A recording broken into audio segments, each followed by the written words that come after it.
একাধারে কয়েক সপ্তাহ ধরে সকল মন্দির, শহরে, বাজারে প্রচার করা হচ্ছে মুসলমানরা এদেশে আক্রমণ করতে ধেয়ে আসছে। এরা কোনো মন্দির ও পণ্ডিতকে জীবিত রাখবে না, কোনো নারীর সতীত্বকেও অক্ষত রাখবে না। মুসলিম সেনাদের প্রতি হিন্দু প্রজাদের ঘৃণা বাড়ানোর জন্যে বোঝানো হলো, বাপদাদার ধর্ম, নিজেদের মন্দির ও ধর্মগুরু, বিশেষ করে মা বোনদের ইজ্জত বাঁচানোর তাগিদে তাদের সরকারি কোষাগারে অকাতরে অর্থকড়ি দেয়া জরুরি। প্রতিটি মন্দির থেকে প্রচার করা হচ্ছে মুসলিম আগ্রাসন প্রতিরোধ করতে না পারলে হিন্দুদের অস্তিত্বই বিপন্ন হবে। অপপ্রচারে কাজ হল, প্রজাসাধারণ তাদের সম্পদের সিংহভাগ অকাতরে রাজকোষে ঢেলে দিল। লাহোরের সবচেয়ে বড় মন্দির থেকে ঘোষণা করা হলো, এখন বেশি করে প্রজাদের উচিত মন্দিরে হাজির হয়ে ভগবানের ভজনা করা। সে সাথে প্রত্যেকের কুমারী কন্যা বোনদের নিয়মিত মন্দিরে নিয়ে আসা। কুমারীদের ভজনায় দেবতা বেশি খুশি হয়ে থাকেন। পণ্ডিতরা এই কথাও প্রচার করল যে মহারাজ এখন সৈন্যবাহিনীর ব্যবস্থাপনায় ব্যস্ত। তিনি দ্রুত মুসলমানদের উপর আক্রমণ পরিচালনা করবেন, যাতে মুসলমানরা লাহোর আক্রমণের অবকাশই না পায়। তাই প্রজাদের উচিত এই কঠিন সময়ে বেশি করে মন্দিরের পূজার্চনায় শরিক হওয়া এবং যথাযথ রাজাকে সাহায্য করা। রাষ্ট্রের নাগরিকদের স্বার্থে এখন ভজনা ও অর্থ সাহায্য উভয়টাই রাজার জরুরি। মন্দিরের প্রচারণায় সুফল ফলল। হিন্দু প্রজারা কুমারী মেয়েদের মন্দিরে পাঠাতে শুরু করল। বড় পণ্ডিত কুমারীদের পূজার্চনা পরিচালনা করত, কিভাবে দেবতাদের সামনে হাত জোড় করে পুজো দেবে তা তদারকি করত, আর কুমারীদের নিরীক্ষণ করত, কারণ তার একজন কুমারীকে দেবতার পদতলে বলিদানের জন্য বাছাই করা জরুরি। গজনীর দুই বন্দির খোঁজ নেয়ার অবকাশ রাজার আর হল না। প্রতিবেশী রাজ্যের রাজারা সবাই লাহোর এসে হাজির হল। তারা প্রত্যেকে জয়পালের গজনী আক্রমণে সৈন্য ও রসদ দিয়ে সাহায্য করছিল। এতে দিল্লি, কনৌজ, গোয়ালিয়রের রাজার ভূমিকা ছিল উল্লেখযোগ্য। টানা কয়েকদিন পরাজয় ও ক্ষয়ক্ষতির বিষয়ে উত্তপ্ত তর্ক বিতর্ক হল, কিন্তু মুসলমানদের পুনরায় হামলা করে কিভাবে গজনী দখল করা যায় তর্ক বিতর্ক এ পর্যায়ে আটকে রইল। পরাজয়ের কারণ অনুসন্ধানে কিংবা পুনর্বার সহযোগিতা না করার কথা কেউই উচ্চারণ করল না। আমরা গজনী দখল করতে পারলে ওখান থেকে আরব পর্যন্ত আক্রমণের পথ খুলে যাবে, বলল কালিঞ্জরের মহারাজা। আমাদের প্রত্যেকের মধ্যে প্রতিজ্ঞাবদ্ধমূল হওয়া উচিত যে বিশাল মহাভারতের স্বপ্ন আমাদের বাস্তবায়ন করতেই হবে। মহাভারতের সীমানা ফোরাত ও দজলা পর্যন্ত বিস্তৃত করতেই হবে। এ কাজ আমরা না করতে পারলে আরব এলাকা খ্রিস্টানদের দখলে চলে যাবে। আমার কাছে খবর এসেছে মুসলমান রাজারা একে অন্যের বিরুদ্ধে বিবাদে জড়িয়ে পড়ছে। এর অন্তরালে প্রধান ভূমিকা রাখছে খ্রিস্টান গোয়েন্দারা। তারা মুসলিম আমির ওমরাকে সুন্দরী মেয়ে ও মদের টোপ গিলিয়ে ওদের অন্দরমহল পর্যন্ত নিজেদের কবজায় নিয়ে নিয়েছে। আমাদেরও এই পদ্ধতি অবলম্বন করতে হবে, বলল রাজা জয়পাল। মুসলমানদেরকে আমাদের বুঝিয়ে দিতে হবে যে যুদ্ধবিদ্যায় আমরা কত পারদর্শী। তবে এ মুহূর্তে আমাদের সৈনিকদের মধ্যে মুসলিম যোদ্ধাদের প্রতি প্রচণ্ড ভীতি রয়েছে। এরা মনে করে মুসলিম যোদ্ধারা দুঃসাহসী ও ভয়ঙ্কর, কখনো ওদের পরাজিত করা সম্ভব নয়। এ ভীতি ছড়িয়ে পড়েছে জনসাধারণের মাঝেও। তাই দ্রুত সুলতান সুবক্তগিনের সৈন্যদের পরাজিত করে আমাদের সৈন্য ও প্রজাদের মন থেকে আতঙ্ক দূর করতে হবে। গজনী আমাদের দখলে চলে আসলে ওখান থেকে আমরা খ্রিস্টানদের কৌশল অবলম্বন করে সহজে কাজ করতে পারব। আমাদের মেয়েরা ইহুদি ও খ্রিস্টান মেয়েদের তুলনায় বেশি সুন্দরী ও মেধাবী, বলল কনৌজের মহারাজ। আমাদের শত্রুদের পরাস্ত করতে, দেবদেবীদের আদর্শ প্রচার ও প্রসারিত করতে, সর্বোপরি আমাদের প্রধান শত্রু মুসলমানদের ধর্মকে বিকৃত করার কাজে হাজারো মেয়েকে আমরা বলি দিতে প্রস্তুত রয়েছি। আমাদের যে মেয়েরা স্বামীর মৃত্যুতে জ্বলন্ত চিতায় আত্মহুতি দিতে পারে, তারা নিজের ধর্ম ও জাতির কল্যাণে জীবন দিতে মোটেও দ্বিধা করবে না। বস্তুত এ কাজে জীবন দেয়ার দরকার হবে না। সম্ভ্রমের বিনিময়ে মুসলিম সৈনিক ও নেতাদের ভেড়া বানানোর খুবই সহজ। এটা আমাদের মেয়েরা সানন্দে করবে। আমি একটি কুমারী বলিদান করছি, বলল জয়পাল।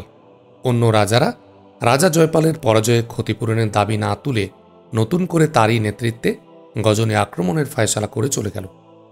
জয়পাল সুবক্তগিনের প্রতিশোধ নেয়ার জন্যে রাত দিন নতুন সৈন্য সংগ্রহ, তাদের ট্রেনিং ও রসদ সংগ্রহে ব্যস্ত হয়ে গেল।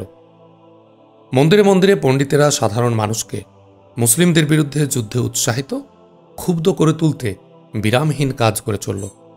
আর এদিকে নিজেরা মুসলিম সুলতানকে ধ্বংসের আয়োজনে পুরোদমে লেগে পড়ল। গজনীর পাশাপাশি মুসলিম রাজারা একজোট হয়ে একের পর এক সুলতানের বিরুদ্ধে যুদ্ধ ঘোষণা করল। অথচ যদি ৩ লাখ হিন্দু বাহিনীর হাতে সুবক্তগিন পরাজিত হতেন, তাহলে অন্য ছোট ছোট মুসলিম রাজ্যগুলো জয়পালের সৈন্য স্রোতের মুখে খড়কুটোর মতো ভেসে যেত। সুলতান শুধু নিজের অধিকৃত রাজ্য রক্ষা করেননি, তিনি জীবন বাজি রেখে ইসলাম ও অন্যান্য ছোট ছোট রাজ্যের মুসলমানদের ঈমান, ইজ্জত, জীবন ও জমিন রক্ষা করেছেন। তবুও কেউ তার সহযোগী হল না। সবাই তার উপর বিরূপ। তার ছেলে মাহমুদ একমাত্র তার সঙ্গী। সুলতান সুবক্তগিন হিন্দুস্তানের জায়গায় জায়গায় গড়ে তুলেছিলেন নিবিড় গোয়েন্দা নেটওয়ার্ক। কিন্তু হিন্দু রাজা মহারাজাদের মতিগতির খবর এরা তাকে খুব দ্রুত সরবরাহ করত। সুবক্তগিন এ ব্যাপারে নিশ্চিত ছিলেন জয়পাল আবার আক্রমণ করবে তার উপর। অবশ্য তিনি ধারণা করেছিলেন এত ক্ষয়ক্ষতি ও লোকবল হারিয়ে রাজা খুব তাড়াতাড়ি হামলা করার হয়তো সাহস পাবে না। এদিকে তার নিজের সৈন্যবাহিনীর অবস্থাও ছিল শোচনীয়। বিশাল বাহিনীকে অল্প সংখ্যক সৈন্য দিয়ে মোকাবেলা করতে গিয়ে আরও বহু জানবাজ যোদ্ধা হারাতে হয়েছে। শুধু জয়পালের আক্রমণ আশঙ্কায় নয়, আরও বহুবিধ সমস্যায় পতিত হয়েছিলেন সুবক্তগিন। প্রায় সকল প্রতিবেশী মুসলিম রাজা তার বিরুদ্ধে অস্ত্র শানাচ্ছিল। এই কঠিন পরিস্থিতিতে তিনি 2 ধরনের পরিকল্পনা হাতে নিলেন। সকল প্রতিবেশী মুসলিম রাজ্যে দূত পাঠালেন, তারা যেন সবাই হিন্দু আগ্রাসন মোকাবেলায় ঐক্যবদ্ধ হয়ে তার সহযোগিতায় এগিয়ে আসে। কিন্তু কেউ তার প্রস্তাবে সাড়া দিল না। সুলতান সুবক্তগিনের দ্বিতীয় পরিকল্পনা ছিল পেশোয়ারের উত্তর পশ্চিমের ছোট ছোট দুর্গগুলোর নিয়ন্ত্রণ হাতে নেয়া। তিনি সুনির্বাচিত ও দক্ষ কিছু সৈনিক নিয়ে এ অঞ্চলের আফগান ও খলজি বংশজাত লোক অধ্যুষিত দুর্গগুলো দখল করে নেন। বুঝিয়ে সুঝিয়ে তাদেরও যুদ্ধের জন্য প্রভাবিত করেন। আলেম ওলামার দ্বারা ইসলামের মাহাত্ম্য প্রচার করে এ অঞ্চলের সবাইকে ইসলামের পতাকা তলে সমবেত করতে সক্ষম হলেন। আফগানি ও খিলজিদের নিজস্ব কোনো সেনাবাহিনী ছিল না। তারা সুবক্তগিনের সাথে সামরিক চুক্তিতে স্বাক্ষর করল এবং তাদের প্রচুর সংখ্যক যুবককে সুবক্তগিনের সেনাবাহিনীতে ভর্তি করালো। এভাবে কেটে গেল আরও সময়। মাহমুদের বয়স এখন 23 বছর। সুলতান সুবক্তগিন তাকে খোরাসানের গভর্নর নিযুক্ত করলেন। তখন মুসলিম সালতানাতের অন্যান্য অংশে গৃহযুদ্ধের আগুন জ্বলে উঠল। বুখারার বাদশাহ আবুল মনসুরের ইন্তেকালে তার ছেলে নূহ মসনদে আসীন হলে ফায়েক নামক এক হাকিম বিদ্রোহ করল। নূহের সৈন্যরা সুলতান সুবক্তগিনের কাছে সহযোগিতার আবেদন জানাল। সুলতান সুবক্তগিন নিজে নূহের সাথে দেখা করে তার জন্য সহযোগিতার হাত প্রসারিত করলেন। সুবক্তগিনের নিজের রাজ্যে বিদ্রোহ দেখা দিল।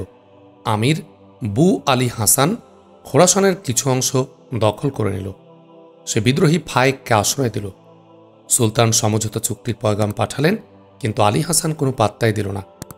ওদের শিকড় উপড়ে ফেলা ছাড়া সুলতানের আর বিকল্প কোনো পথ রইল না। বিদ্রোহী মুসলিম ভাইদের বিরুদ্ধে অস্ত্র ধরা ছাড়া আর তার কোনো উপায় রইল না। এদিকে বু আলী হাসান ও অন্যদের পর্দার আড়ালে থেকে খ্রিস্টানরা সার্বিক সহযোগিতা উস্কানি দিচ্ছিল। এরা বিধর্মীদের উস্কানিতে কাণ্ডজ্ঞান হারিয়ে আত্মগর্ভে বুধ হয়ে পড়ে। শেষতক সুলতান সৈন্য নিয়ে বলখ পৌঁছলেন। এদিকে নূহ ও তার সৈন্য নিয়ে সুলতানের সহযোগিতায় এগিয়ে এলেন। ফায়েক ও আলী হাসান জুরজানের শাসক ফখরুদ্দৌলাকে দলে ভিড়িয়ে নিল। ফখরুদ্দৌলার দারা নামের এক সেনাপতি ছিল। তার বীরত্বের কীর্তিগাথা দূর পর্যন্ত মানুষের মুখে মুখে উচ্চারিত হতো। এসব রাজা তাদের বাহিনী নিয়ে হেরাত পর্যন্ত অগ্রসর হল। সুলতান সুবক্তগিন ও তার বাহিনী হেরাতের একটি ময়দানে উপনীত হলেন। তার কাছে যুদ্ধের জন্য এই স্থানটি ছিল খুবই জুৎসই। এই শক্ত প্রতিপক্ষের মোকাবিলায় সুলতানের সহযোগী একমাত্র বাদশাহ নূহ। সে কিশোর অনভিজ্ঞ হওয়ার কারণে আমির ফায়েক তার বিরুদ্ধে বিদ্রোহ করেছিল এই আশায় যে সে ভীত হয়ে ক্ষমতা ছেড়ে দেবে। সুলতানের বড় শক্তি শাহজাদা মাহমুদ এখন কৈশোর পেরিয়ে টকবকে যুবক। ওদিকে সারা হিন্দুস্থানের রাজা মহারাজারা ঐক্যবদ্ধ হয়ে মুসলমানদের বিরুদ্ধে চরম আঘাত হানতে প্রস্তুত। এদিকে নিজ ভূমিতে ভাতৃঘাতী লড়াইয়ে মুসলিম সেনারা পরস্পরের মুখোমুখি, একজন অপরজনের রক্তপিপাসু। এমন কঠিন সময়ে সুলতান সুবক্তগিন যখন যুবক মাহমুদ আর তরুণ নুহের দিকে তাকালেন, তখন তার চোখ অশ্রু সজল হয়ে উঠল। আব্বা, আপনার চোখে পানি? বিস্ময়মাখা প্রশ্ন মাহমুদের। ইসলামের কফিনের সামনে দাঁড়িয়ে চোখের পানি ঝরানো ছাড়া আর কি করার আছে মাহমুদ? ধরা গলায় বললেন সুলতান সুবক্তগিন। মুসলমানরা যখন ঐক্যবদ্ধ ছিল, ইউরোপ কফরিস্তানেও তারা ইসলামের বিজয় কেতন উড়াতে সক্ষম হয়েছিল। মুসলমানদের অনৈক্যের কারণে ইউরোপ থেকে আজ ইসলাম নির্বাসিত। হিন্দুস্তানেও ইসলামের ঝান্ডা আজ ভুলুণ্ঠিত। বহু মুসলিম দেশ খ্রিস্টানরা দখল করে নিয়েছে, আরও দখলের চেষ্টা করছে। অপরদিকে হিন্দুরাও আগ্রাসন অব্যাহত রেখেছে। তোমাদের দেখে আমার চোখে পানি এসে গেছে এই ভেবে যে আমরা তো পরস্পর লড়াই করে একদিন শেষ হয়ে যাব। সন্তানদের জন্য কি রেখে যাচ্ছি? আমরা তো তোমাদের জন্য পতিত এক ইসলামী সালতানাত রেখে যাচ্ছি। ক্ষমতার লোভ, গৃহবিবাদ আর ইমান কেনাবেচার বাজার আজ সরগরম। ওইসব ইমান বিক্রেতা ক্ষমতালিপ্স সন্তানেরা ক্ষমতার লোভে ইসলামের শত্রুদের হাতে নিজের ইমান ইজ্জত বিক্রি করতে মোটেও দ্বিধা করবে না।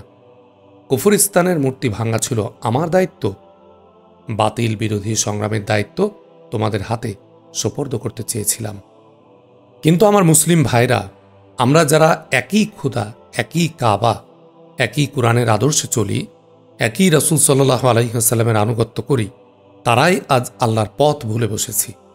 বাবা, মুসলিম মিল্লাতের ভবিষ্যৎ অন্ধকার। ক্ষমতা ও মসনদের লোভ, মদ ও মেয়েতে ডুবে গিয়ে ওরা মুসলিম জাহানকে টুকরো টুকরো করছে। তোমরা দেখতে পাচ্ছ প্রত্যেক মুসলিম রাজ্যে অবিশ্বাস, বিবাদ, প্রতারণা কিভাবে বিস্তার ঘটেছে। বর্তমান মুসলমানরা দৃশ্যত ঐক্যবদ্ধ হলেও এদের মনে প্রতারণার বীজ সুপ্ত রয়েছে। একে অন্যের প্রতি এরা ভীষণ অসহিষ্ণু। এরা মতভিন্নতাকেও মনে করে শত্রুতা। এরা শুভাকাঙ্ক্ষীকেও সন্দেহের দৃষ্টিতে দেখে। আমাদের উঁচু মহল থেকে পরস্পরের প্রতি শ্রদ্ধা ও ভালোবাসা নির্বাসিত হয়ে গেছে। খেলাফত আছে নামে মাত্র। দীর্ঘক্ষণ কথা বলে সুলতান নীরব হয়ে গেলেন। এরপর মাথা উঁচু করে বললেন, মাহমুদ ও নূহ, তোমাদের বাহিনীকে আমার সামনে এনে দাঁড় করাও। মাহমুদ ও নূহের সৈন্যরা সুবক্তগিনের সামনে এসে সারি বেঁধে দাঁড়িয়েছে। সুবক্তগিন নিজের ঘোড়ায় সাওয়ার হয়ে আছেন। সুবক্তগিন যেখানে দাঁড়ানো সে জায়গাটি একটি টিলার মতো। সেখান থেকে আমির ফায়েক, আলী হাসান, ফখরুদ্দৌলার বাহিনী দৃশ্যমান। সুবক্তগিন চোখ বুলালেন নূহ ও মাহমুদের বাহিনীতে। অনুক্ত যন্ত্রণায় তার বুক ভারী হয়ে উঠল। তিনি নিজেকে সামলে নিয়ে সৈনিকদের প্রতি উচ্চ আওয়াজে বলতে লাগলেন, আল্লাহর সিপাহীগণ, আমি তোমাদের মতো একই ধর্মের অনুসারী, একই বেশভূষায় সজ্জিত আরেকটি বাহিনী দেখতে পাচ্ছি। তারা আমাদের প্রতিপক্ষ। তোমরা আর ওরা যদি এক হয়ে যাও, পরস্পর শত্রুতা পরিহার করে ঐক্য গড়ে তোলো, তাহলে ইসলামের ঝান্ডা আবার তারিক বিন জিয়াদ ও মোহাম্মদ বিন কাসিমের বিজিত অঞ্চল পর্যন্ত বিস্তৃত হতে পারে। কিন্তু দুর্ভাগ্যের বিষয়, আজ তোমাদের ও এদের মধ্যে বিস্তর ব্যবধান। শত্রু ও চক্রান্তকারীরা আমাদেরকে পরস্পর মুখোমুখি দাঁড় করিয়েছে। তোমরা আল্লাহ রসুলের জন্য জীবন ত্যাগী, আর ওরা সিংহাসন ক্ষমতার পূজারী। তারা দিন, ইমান, ইজ্জত, হুরমতকে নিলাম করে দিয়েছে। হিন্দুস্তানের পত্তলিকরা আমাদের উপর দুবার হামলা করেছে। তোমরা ওদের তুলনায় অনেক কম লোকবল নিয়েও তাদের পরাজিত করেছ। বলতে পারো কোন শক্তি বলে তোমরা এত বিশাল বাহিনীকে পরাস্ত করতে সক্ষম হয়েছিলে? সেই শক্তি হল তোমরা আল্লাহ ও তার রসুল সাল্লাল্লাহু আলাইহি ওয়াসাল্লামের নাম বুলন্দ করার লক্ষ্যে মরণপণ যুদ্ধ করেছ। আর তারা ক্ষমতা, মসনদ ও তাগুতের জন্যে জীবন বাজি করেছে। আল্লাহর শত্রুদের বিরুদ্ধে তোমরা শাহাদাতের আশায় ঝাঁপিয়ে পড়েছিলে, তাই বিজয় তোমাদের পদচুম্বন করেছিল। এখন আমাদের প্রতিপক্ষে যারা দাঁড়িয়েছে, এরা পত্তলিকদের মতোই খোদাদ্রোহী ও আল্লাহর দুশমন। এরা আল্লাহর দুশমনদেরই সহায়তা করছে। আমাদের নিঃশেষ করে ওরা আমাদের চিরশত্রু ও ইসলামের দুশমনদের শক্তি বৃদ্ধি করতে চাচ্ছে। তোমরা ওদের মুখে নারায়ে তাকবীর শুনে বিভ্রান্ত হয়েও না এবং তরবারি কোষবদ্ধ করে ঘোড়ার গতি ঘুরিয়ে নেবে না। তোমরা এই প্রতারক শত্রুদের দ্বারা বিভ্রান্ত হলে এই ভূখণ্ড থেকে ইসলাম চিরতরে বিদায় নেবে। এরা শয়তানের দোসর। এরা চাঁদ দ্বারা খণ্ডিত ঝান্ডা বহন করছে তোমাদের ধোঁকা দিতে। চেনা শত্রুদের আগে ছদ্মবেশী এই শত্রুদের নিঃশেষ করতে হবে। এরা ঘরের শত্রু বিভীষণ, ভাইয়ের বেশে হন্তারক, শত্রুপক্ষের কিরণক। আমি ওদেরকে এই যুদ্ধ থেকে বিরত রাখার জন্য কম চেষ্টা করিনি, কিন্তু তারা আমার বিনীত প্রস্তাব ও জাতির কল্যাণের কথা মোটেও বিবেচনা করল না। আমি আমার কোনো ছেলের মৃত্যু মেনে নিতে পারি, কিন্তু ধর্মের অপমান সহ্য করা অসম্ভব। ইসলামের শক্তি অজেয় রাখতে আমরা জীবন বিলিয়ে দেব, কিন্তু শত্রুদের দুরাশা পূরণ করতে দেব না। আল্লাহর সৈনিকগণ, ইসলামের সৈনিকরা রাজত্বের জন্য লড়াই করে না। ইসলামের সৈনিকরা আল্লাহর হুকুমত মজবুত, গোমরাহ মানুষকে আল্লাহর আনুগত্যের সামিয়ানার নিচে একত্রিত করতে জীবনপণ জিহাদে অবতীর্ণ হয়। তোমরা কি ভুলে গেছ মুসলিম অধ্যুষিত অঞ্চলগুলো কাফেরদের কবজায় চলে যাওয়ার পর সেসব মা বোনদের কথা, যাদের ইজ্জত নিয়ে বেঈমানরা উল্লাস করেছিল? তোমরা কি চাও ওরা আমাদের কন্যাদের উপর নারকীয় বর্বরতা চালাক? অথচ তোমাদের বিপরীতে যেসব মুসলিম নামের কাপুরুষ আমের ওমরা যুদ্ধসাজে সজ্জিত, তারা নিজ কন্যাদের ইজ্জত বেঈমানদের কাছে বিকিয়ে দিয়েছে। যারা স্ত্রী কন্যার ইজ্জত সম্ভ্রমের মূল্য দেয় না, তাদের কাছে ইসলাম ও ধর্মের মর্যাদা আর জাতির কল্যাণের আশা করা দুরাশা নয় কি? ইসলামের পরাজয় ও মর্যাদাহানিতে এদের কিছুই আসে যায় না। আবেগ উত্তেজনায় সুলতান সুবক্তগিনের ভাষণ আরও জোরালো ও উত্তেজনাপূর্ণ হয়ে উঠছিল। তার অগ্নিঝরা বক্তৃতা শুনে নূহ ও মাহমুদের সৈনিকরা প্রতিপক্ষের প্রতি ক্ষোভে টকবক করছিল। যোদ্ধাদের শরীরে রক্তে যেন আগুন ধরে গিয়েছিল প্রতিপক্ষের সব কিছু তছনছ করে দিতে। কিন্তু যোদ্ধাদের এই উজ্জীবন এবং উত্তেজনায় সুলতানের মধ্যে কোনো আশার সঞ্চার করল না। তার মলিন চেহারা কালিমা দূর হল না। তার চেহারা তখনও দুঃখে কাতর, বিষাদে ভারাক্রান্ত। দীর্ঘ বক্তৃতার পর তিনি সৈনিকদের সর্বাত্মক প্রস্তুতি গ্রহণের পর লড়াইয়ের কৌশল বলে দিলেন। সুবক্তগিন ও নূহ অবস্থান নিলেন সেনাবাহিনীর মাঝখানে। প্রতিপক্ষে দারা নামের এক বিখ্যাত যোদ্ধা নিজ রাজ্যের সীমানা ছাড়িয়ে বহু দূর দূরান্ত পর্যন্ত মুখে মুখে তার বাহাদুরি ও বীরত্বের কাহিনী ঘুরে ফেরে। সে যখন সুলতানের বাহিনীকে লড়াইয়ের প্রস্তুতি নিতে দেখল, সাথে সাথে নিজ দলের সৈনিকদের সারি বেঁধে দাঁড় করিয়ে দিল। দারা জানত সে যদি সুলতানকে আগা আক্রমণের সুযোগ দেয় তবে বিজয়ী হওয়া কঠিন, কিন্তু সুযোগ পেলেই সুলতানের বাহিনী সব তছনছ করে দেবে। সুলতানের যুদ্ধকৌশল সম্পর্কে তার সম্যক ধারণা ছিল। দারা ছিল সদা সজাগ, সতর্ক ব্যক্তিত্ব। এক অভিনব কৌশল করল দারা। সে মাঝের সৈনিকদের স্থিত অবস্থায় রেখে অনেক ঘুরপথে এসে সুলতানের বাহিনীর দুই প্রান্ত বাহুতে আক্রমণ করে বসল। দারার এই আক্রমণ ছিল ধারণাতীত এবং প্রচণ্ড। সুলতানের জন্য দারার এই চাল ছিল একেবারেই আন্দাজের বাইরে। আকস্মিক এই আক্রমণে সুলতানের বাহিনী বেঘোরে প্রাণ দিতে লাগল এবং ভড়কে গেল। দারার সেনা শক্তিও প্রচুর। তদুপরি সে নির্বাচিত ও দক্ষ বিপুল সৈন্য রেখেছিল মধ্যভাগে।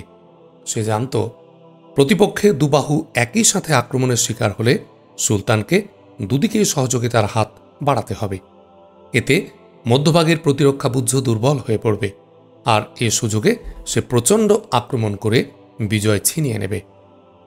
সুলতানকে দারার কৌশলের ফাঁদেই পড়তে হল। পরাজয় অনিবার্য হয়ে উঠল। তখন তিনি মধ্যভাগের রিজার্ভ সৈন্যদের প্রান্ত বাহুকে শক্তিশালী করার নির্দেশ দিলেন। ফলে তার রক্ষণভাগ দুর্বল হয়ে পড়ল। তিনি দিব্যি দেখতে পেলেন মধ্যভাগে আক্রমণ অত্যাসন্ন। তিনি মাহমুদ ও নূহকে বললেন, বেটা, হয়তো আজই আমার জীবনের শেষ যুদ্ধ। তোমরা সচেতন থাকো, অগ্রপশ্চাতে খেয়াল রেখো। যুদ্ধের গতি এখন শত্রুদের অনুকূলে।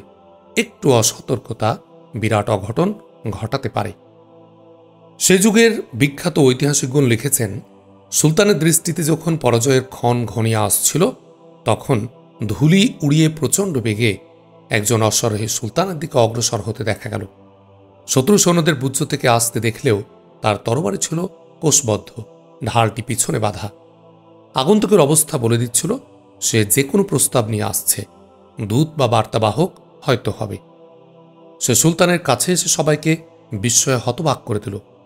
এ তো কোনো সাধারণ দূত বা বার্তাবাহক নয়, শত্রুপক্ষের সেনাপতি দারা নিজে হাজির। দারা সুলতানের কাছে এসে সামরিক অভিবাদন ও সালাম দিয়ে নিজের ঢাল তরবারি সুলতানের পায়ের কাছে ফেলে দিল।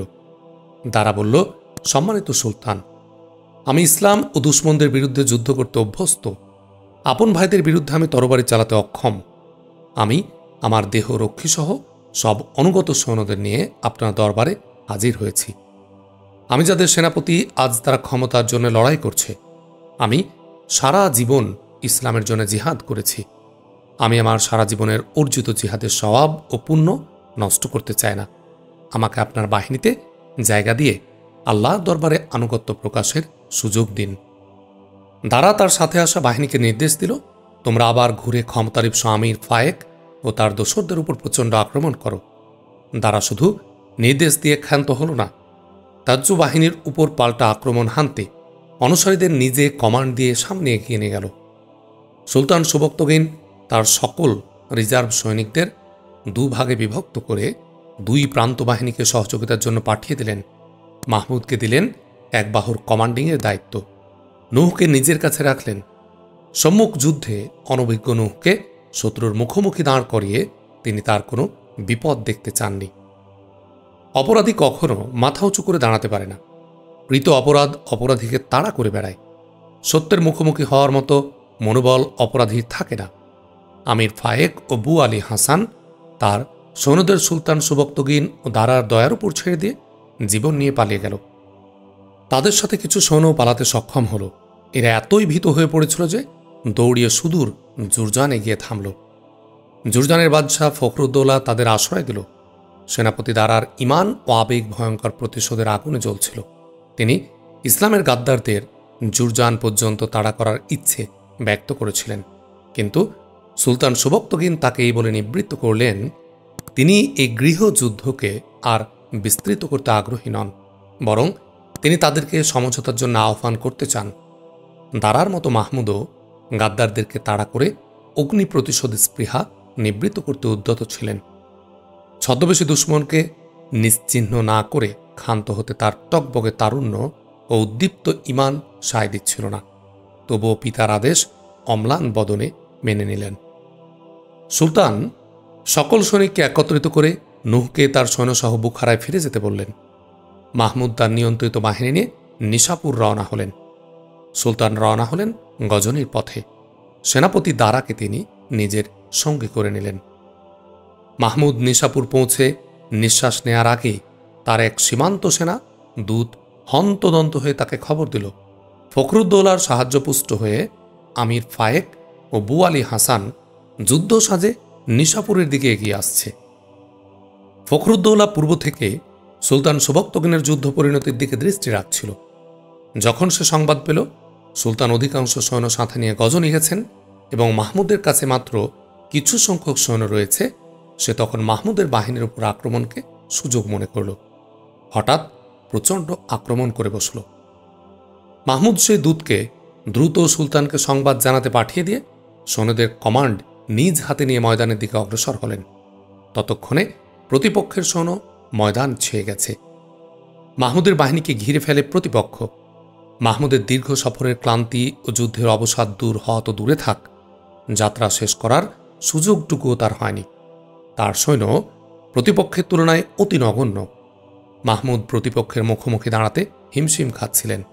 মাহমুদ পশ্চাদপসরণের চিন্তা করলেন, কিন্তু পিছনে ফেরারও তেমন কোনো সুযোগ নেই। শত্রুবাহিনীর ঘেরাও ছিল খুব মজবুত। ব্যর্থত মাহমুদ ছিলেন মৃত্যু ও বন্দী হওয়ার মুখোমুখি। মাহমুদের সংবাদবাহী দুই দূত উল্কার বেগে সুলতানের উদ্দেশ্যে ছুটে চলে। মাহমুদের ভাগ্য সুলতানের সাহায্যের উপর অনেকাংশে নির্ভর হয়ে আছে, কিন্তু পথ ছিল যেমন দুর্গম তেমনই দীর্ঘ। পরদিন আলী হাসান ও আমির ফায়েক দেখল তাদের পিছনের আগমন পথে ধুলি উঠছে। তারা ভাবল হয়তো ফখরুদ্দৌলা তাদের জন্য আরও সৈন্যবাহিনী পাঠিয়েছে। তারা এখন নিশাপুরের সর্বত্র ছড়িয়ে যাবে। কিন্তু অল্প সময়ের মধ্যে তাদের আকাঙ্ক্ষা দুরাশায় পরিণত হল। তারা দেখল সুলতান সুবক্তগিনের সৈন্য দুই দিক থেকে তাদের বাহিনীকে ঘিরে ফেলেছে। তারা ধারণাই করতে পারেনি যে সুলতান সুবক্তগিন এত দ্রুত মাহমুদের সাহায্যে এত দূর পৌঁছে যাবেন। সুলতান ও দারা তাদের বাহিনীকে দুই বাহুতে প্রলম্বিত করে শত্রুদের ঘিরে ফেললেন। বিদ্রোহীরা যখন দেখল তাদের পশ্চাদপসরণের পথ রুদ্ধ, তখন তারা নিজ বাহিনীকে একত্রিত করে সুবক্তগিনের মধ্য বাহিনীতে আক্রমণ করে বসল। পশ্চাদপসরণরত মাহমুদ ঘুরে প্রচণ্ড আক্রমণে ওদের উপর ঝাঁপিয়ে পড়লেন। যুবক মাহমুদ এমনিতেই গাদ্দারদের প্রতি রাগে ফুঁসছিলেন, কিন্তু মুখোমুখি হওয়ার মতো অবস্থা তখন তার ছিল না। তিনি সুলতানের আগমন প্রত্যাশায় কালক্ষেপণের জন্য শুরু থেকে বাহিনীকে ঠেকিয়ে রাখার লক্ষ্যে পশ্চাদপসরণের কৌশল গ্রহণ করেছিলেন। তিনি দেখলেন প্রত্যাশার চেয়েও দ্রুত গতিতে সুলতান বাহিনী নিয়ে শত্রুপক্ষকে ঘিরে ফেলেছেন। তখন তার ক্ষোভ ও প্রতিশোধের আগ্নেয়গিরি অগ্নুৎগীরণ শুরু করল। তিনি শত্রু বাহিনীর উপর বাঘের মতো ঝাঁপিয়ে পড়লেন। শত্রু বাহিনী তার অল্প সংখ্যক সৈন্যের আক্রমণেই ধরাশায়ী হয়ে গেল। কিন্তু কুচুকরি আমির ফায়েক এবং বুয়ালি হাসান কোন ফাঁকে পালিয়ে গেল কেউ টের পেল না। তাদের সৈন্যরা সব কচুকাটা হল। সাপের উদ্যত মাথা নিচু হয়ে গেল। এক বিশাল বিজয় সুবক্তগিনের পদচুম্বন করল। এদিকে লাহোরের রাজা মহারাজারা মিত্রবাহিনী প্রস্তুতিতে রাত দিন জোরদার তৎপরতায় ব্যস্ত। তারা গজনি, বুখারা, বলখ, খোরাসান দখল করার স্বপ্নে বিভোর। এবার শুধু সরকারি সেনারা যুদ্ধে অংশগ্রহণ করবে না, হিন্দু প্রজা, সাধারণ নারী পুরুষ, ধনী গরিব নির্বিশেষে সকল পৌত্তলিক ইসলামের বিরুদ্ধে যুদ্ধ প্রস্তুতিতে লিপ্ত। নিজেদের ঘরে রক্ষিত সোনা গহনা, উপার্জিত পুঁজি পাট্টা, মাল, আসবাব, রসদ, উপকরণ যে যা পারল সবই সুলতান সুবক্তগিনের বিরুদ্ধে যুদ্ধ প্রস্তুতিতে বিলিয়ে দিল। হিন্দু পণ্ডিত পুরোহিতরা নাগরিকদের মনে মুসলিম বিদ্বেষের আগুন জ্বালিয়ে দেয়। পুরোহিতরা সাধারণ নাগরিকদের মধ্যে এই ধারণা জন্মাতে সক্ষম হয়েছিল এখনই মুসলমানদের রাজত্বের অবসান ঘটিয়ে ওদের রাজ্য দখল করতে না পারলে ভবিষ্যতে ভারতে কোনো হিন্দুর অস্তিত্বই থাকবে না। মুসলমানদের বিরুদ্ধে যুদ্ধ শুধু রাজা মহারাজাদের কর্তব্য নয়, প্রত্যেক হিন্দুর ধর্মীয় দায়িত্ব। অপরদিকে ইসলামী ভূখণ্ডে ক্ষমতার দ্বন্দ্বে পরস্পর খুনোখুনিতে লিপ্ত মুসলিম নেতৃত্ব, ক্ষমতালিপ্স মুসলিম আমিরেরা মুসলিম রাজ্যগুলোকে টুকরো টুকরো করে পরস্পর রক্তক্ষয়ী যুদ্ধে নিজেদের অমীয় শক্তি ক্ষয়ে লিপ্ত। পেশোয়ার, লাহোর, রাটান্ডায় সুলতানের গোয়েন্দারা জীবন বাজি রেখে রাজা মহারাজাদের প্রতিটি পরিকল্পনা ও কার্যক্রম যথাসময়ে সুলতানকে অবহিত করছিল। তাদের ত্যাগ, বীরত্ব, সাহস ও দায়িত্ববোধের পরাকাষ্ঠা আল্লাহ ছাড়া আর কারো পক্ষে জানা সম্ভব ছিল না। এরা ছিল গুমনাম আত্মপরিচয়ে গোপনকারী ছদ্মবেশী, যারা কর্তব্য পালনের স্বার্থে নিজেদের নাম পর্যন্ত বদলে ফেলত। কিন্তু এদের অমূল্য অবদানকে ম্লান করে দিচ্ছিল হাতে গোনা কিছু সংখ্যক বেঈমান। সুবক্তগিন রণক্লান্ত সৈনিকদের অবকাশ ও নিজেও কিছুটা বিশ্রামের জন্যে নিশাপুর থেকে বলখ চলে গেলেন। এরই মধ্যে তিনি নতুন সৈন্য ভর্তি ও সংগ্রহ করতে নির্দেশ দিয়েছেন। কিন্তু লাগাতার যুদ্ধ আর প্রশাসনিক কাজের মধ্যে ডুবে থাকায় নিজের শরীর ও স্বাস্থ্যের দিকে দৃষ্টি দেওয়ার অবকাশ তার হয়নি। ইতোমধ্যে বার্ধক্য ও রোগ তার শরীরে স্থায়ী আসন করে নিয়েছে। চিকিৎসকরা তাকে দীর্ঘ বিশ্রামের পরামর্শ দিলেন। চিকিৎসকরা তাকে যত দ্রুত সম্ভব সুস্থ করে তুলতে চেষ্টা করছিলেন। অপরদিকে অসুস্থতা তার চেয়েও বেশি দ্রুত বেগে বাড়তে শুরু করল। এক পর্যায়ে তিনি গজনি চলে যাওয়ার সিদ্ধান্ত নিলেন এবং গজনির উদ্দেশ্যে রওনা হলেন। কিন্তু পথিমধ্যে তাকে যাত্রা বিরতি করতে হলো। তার পক্ষে আর পথ চলা সম্ভব হল না। একদিন সুলতান সুবক্তগিন শাইখ আবুল ফাত্তাহকে অসুখের প্রচণ্ডতায় বলছিলেন, আমরা অসুস্থ হলে সুস্থ হওয়ার জন্য চিকিৎসা করি, এক সময় সুস্থও হই, আবার অসুস্থ হয়ে শয্যাশায়ী হই, আবার চিকিৎসা নিয়ে সুস্থ হই। কিন্তু একদিন এমন সময় আসে যখন আর সুস্থতা ফিরে আসে না। দুনিয়ার কোনো চিকিৎসাই মৃত্যু থেকে মানুষকে রেহাই দিতে পারে না। কসাইরা যেমন খুব যত্ন করে খাসিকে ঘাস পানি দেয়, খাসি কসাইয়ের আদর যত্নে ভাবতে থাকে সে চিরদিনই এমন আদর যত্নেই থাকবে। কিন্তু হঠাৎ কসাই খাসির গলায় ছুরি চালিয়ে নিমেষে তার সকল আদর যত্নের অবসান ঘটায়। মৃত্যুও কষায়ের মতো। যত আরাম আয়েসেই আমরা এখন থাকি না কেন, একদিন এ নির্মম মৃত্যু আমাদের জীবন কেড়ে নেবে। মৃত্যু থেকে কারও রেহাই নেই। সমকালীন বুজুর্গ শাইখ আবুল ফাতাহকে একথা বলার ঠিক 40 দিন পর হঠাৎ সুলতানের অসুখ বেড়ে যায়। তিনি কিছু বলার জন্য চোখের ইশারা নির্ভরযোগ্য লোককে খুঁজছিলেন। তার বাক শক্তি রহিত হয়ে আসছিল। নিরাপত্তারক্ষীর কমান্ডার তার সামনে এগিয়ে গেলে তিনি বললেন, মাহমুদকে বলবে তোমাকে মূর্তি সংহারী হতে হবে। তাকে কর্তব্য ও অভীষ্ট লক্ষ্য অর্জনে অনেক বন্ধুর পথ অতিক্রম করতে হবে। একথা বলে তিনি নীরব হয়ে গেলেন। পরক্ষণেই তার দেহ নিথর হয়ে গেল। মৃত্যুবরণ করলেন সুবক্তগিন। সময়টি ছিল 997 সালের অগস্ট মোতাবেক 387 হিজরি সনের শাবান। 56 বছর বয়সে দুনিয়া থেকে বিদায় নিলেন সুলতান সুবক্তগিন। ছিন্নমূল যাযাবর পুত্র, দাসের হাটে বিক্রিত গোলাম, ইসলামী ইতিহাসে এক উজ্জ্বল অধ্যায় সৃষ্টি করে মূর্তি সংহারী বিশ্বখ্যাত সন্তান জীবন্ত কীর্তি রেখে আল্লাহর সান্নিধ্যে চলে গেলেন। ইতিহাস তাকে চিরদিন সত্যের পূজারী ও মিথ্যার বিরুদ্ধে অকুতভয় বীর যোদ্ধা হিসেবে স্মরণ করবে। মাহমুদ পিতার মৃত্যু সংবাদ শুনে পিতার শিওরে হাজির হলেন। মৃতদেহ নিয়ে গেলেন গজনী। সেখানে কাফন ও জানাজা শেষে তাকে কবরে সমাহিত করলেন। মাত্র 23 বছর বয়সে পিতার মৃত্যুতে তাকেই কাঁধে তুলে নিতে হল রাজ্যপাটের গুরুদায়িত্ব।